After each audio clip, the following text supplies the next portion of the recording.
کسی گاؤں میں ایک کسان اپنی بیوی کے ساتھ رہتا تھا۔ کسان کی بیوی نے کسان سے کہا، آج میرا سلاد کے پتے کھانے کو دل چاہ رہا ہے۔ ان کے گاؤں میں سلاد کے پتے موجود نہیں تھے، لیکن گاؤں کے باہر ایک جادوگرنی کا کھیت تھا جس میں سلاد کے پتے موجود تھے۔ جادوگرنی اجنبیوں کو پسند نہیں کرتی تھی اور جادو سے انہیں بندر بنا دیتی تھی۔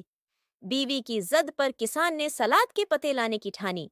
وہ جب جادوگرنی کے ٹھکانے پر پہنچا اور دیوار پھلانگ کر سلاد کے پتے توڑ لیے تو جادوگرنی نے اسے دیکھ لیا اور پوچھا، تم یہاں کیا کر رہے ہو؟ کسان نے کہا، میں اپنی بیوی کے لیے سلاد کے پتے لینے آیا ہوں۔ جادوگرنی نے کہا، اگر تم پتے لے جانا چاہتے ہو تو میری ایک شرط پوری کرنی ہوگی۔ کسان نے پوچھا، کیسی شرط؟ جادوگرنی نے کہا، تمہاری اولاد ہونے والی ہے، وہ بچہ مجھے دو گے؟ کسان راضی ہو گیا۔ پھر کسان کے ہاں ایک خوبصورت سی بیٹی پیدا ہوئی۔ کسان اور اس کی بیوی خوش تھے، اور وہ جادوگرنی سے کیا ہوا وعدہ بھول گئے۔ ایک دن کسان کو یاد آیا کہ جادوگرنی نے ان کا پہلا بچہ مانگا تھا۔ یہ یاد آتے ہی میاں بیوی اداس ہو گئے، اور انہوں نے آپس میں مشورہ کیا کہ ہم اپنی بیٹی جادوگرنی کے حوالے نہیں کریں گے اور یہاں سے کہیں دور جائیں گے جہاں جادوگرنی ہمیں ڈھونڈ نہ سکے۔ اس بات کو کافی سال گزر گئے اور بچی بڑی ہو گئی۔ وہ بہت عقل مند اور ذہین تھی۔ ایک دن ان کے دروازے پر دستک ہوئی۔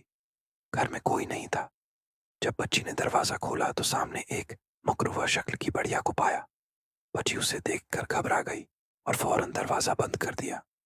گھر آ کر کسان اور اس کی بیوی نے اپنی بیٹی کی یہ حالت دیکھی تو گھبرا گئے۔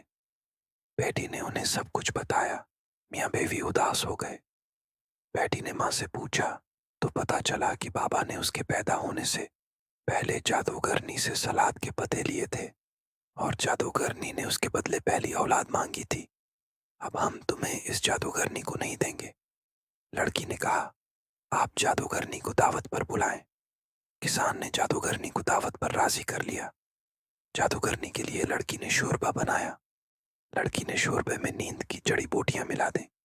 جادوگرنی نے کہا، شوربہ بہت لذیذ ہے۔ کسان نے کہا، میری بیٹی نے بنایا ہے۔ جادوگرنی نے کہا، جب یہ لڑکی میرے گھر جائے گی تو مجھے روزانہ ایسا ہی شوربہ بنا کر دے گی۔ لڑکی جادوگرنی سے میٹھی میٹھی باتیں کرنے لگی۔ اس کے بعد جادوگرنی بے ہوش ہو گئی۔ کسان نے اسے اٹھا کر اندھیرے کنویں میں ڈال کر اسے بند کر دیا۔ یوں گاؤں والوں کو جادوگرنی سے نجات مل گئی۔ سب ہنسی خوشی رہنے لگے۔